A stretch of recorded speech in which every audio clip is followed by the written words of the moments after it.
एक शाम प्राची टीवी पर सीरियल देख रही होती है। तभी उसकी सास वहाँ आती है। अरे सीरियल में तो ऐसे मग्न है जैसे आज रात का खाना पड़ोसी आकर बनाएंगे। मुझे पता ही नहीं था आपने अपने बेटे की शादी पड़ोस में भी की हुई है। हैं? मतलब? मतलब इस घर में सारा काम बहू ही करती है, आप तो सिर्फ खर्राटे मारती हैं।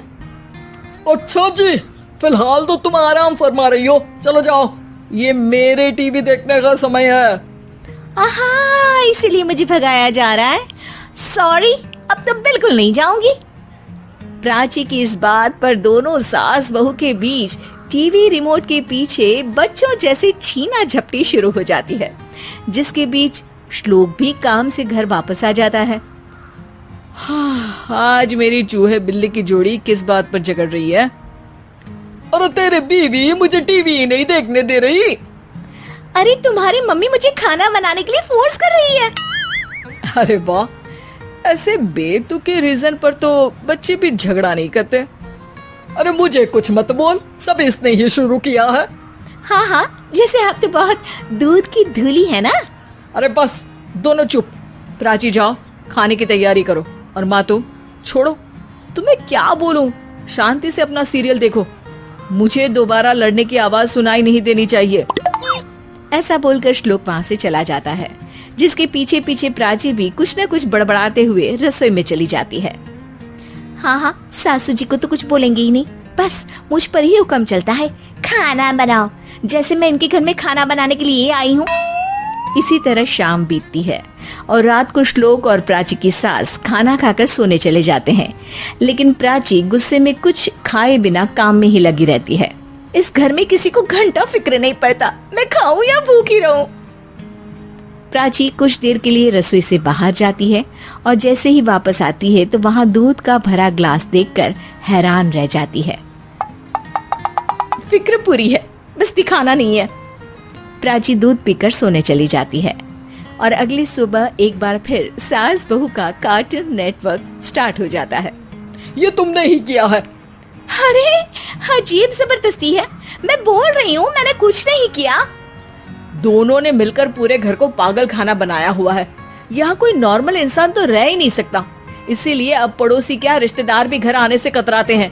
और सुन बेटे, तू भी चंगा, तेरी माँ भी चंगी, तेरी बीवी भी चंगी, रिश्तेदार। हाँ जी, आपको नहीं पता क्या, गंगाधर ही शक्तिमान है, रिश्तेदार ही। हाँ हाँ, बस समझ गया। कभी जानवरों जैसे लड़ेंगी तो कभी जुगलबंदी करेंगी। भाई मैं आप दोनों के बीच में नहीं फंसना चाहता। सास बहू की इस मनमौजी जोड़ी से परेशान होकर श्लोक अपना सिर खुजलाता वहाँ से चला जाता है। चलो अब मैं भी कीर्तन में जा रही हूँ। इस पर जैसे ही सास कमरे में अपना पर्स लेने जाती है तो वहाँ नाश्ते की प्लेट रखी देख मुस्कुराने लगती है और नाश्ता करके घर से बाहर निकलते हुए कुछ पैसे टेबल पर रख जाती है, जिसके कुछ देर बाद सिलेंडर वाला घर आता है। ओ मुरी मैया, मैं सिलेंडर के बारे में तो बिल्कुल भूल ही गई थी। घर खर्च के सारे पैसे भी मम्मी के पास है और श्लोक से बोला तो उल्टा 4 बात सुनाएंगे। प्राची ये सोच ही रही होती है कि अचानक उसका चेहरा चमक उठता है और वो घर में आकर इधर उधर देखने लगती है। तभी उसकी नजर टेबल पर रखे पैसों पर पड़ती है, जिन्हें वो सिलेंडर वाले को दे देती है। ये सब श्लोक देख लेता है। अच्छा बेटे, इतना बड़ा घोटाला, सबके सामने मैं तेरी दुश्मन और पीठ पीछे तेरी मेरी यारी। इस पर श्लोक एक प्लान बनाता है और शाम को सब एक साथ बैठे होने पर बोलने लगता है। माँ, तुम दोनों की बहुत लड़ाई होती है, इसलिए मैं सोच रहा हूँ कि प्राची को उसके घर छोड़ाऊं, इससे वो भी खुश रहेगी और तुम भी। अचानक श्लोक की ये बात सुनकर सास बहू शौक से उसकी तरफ देखती है। अरे ऐसे कैसे घर छोड़ाओगे, मुझे कहीं नहीं जाना।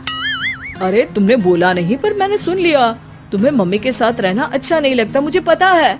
अरे वाह, अरे जब बहू खुद कुछ काम बोले तो वो तुझे सुनता नहीं, और अब जो इसने बोला ही नहीं वो तू समझ गया।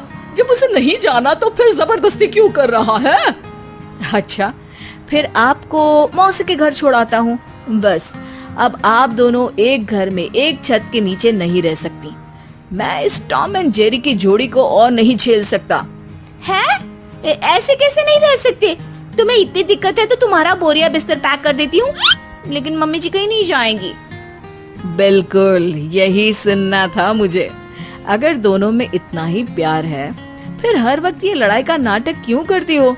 देखा मैंने कैसे माँ किचन में दूध रखती है और तुम उनके लिए कमरे में नाश्ता रखती हो, और कैसे वो पहले ही तुम्हारी दिक्कत समझकर घर में पैसे रखकर बाहर जाती है। अरे भाई, इतना ड्रामा तो डेली सोप में भी नहीं होता जितना तुम दोनों ने इस घर में फैलाया हुआ है।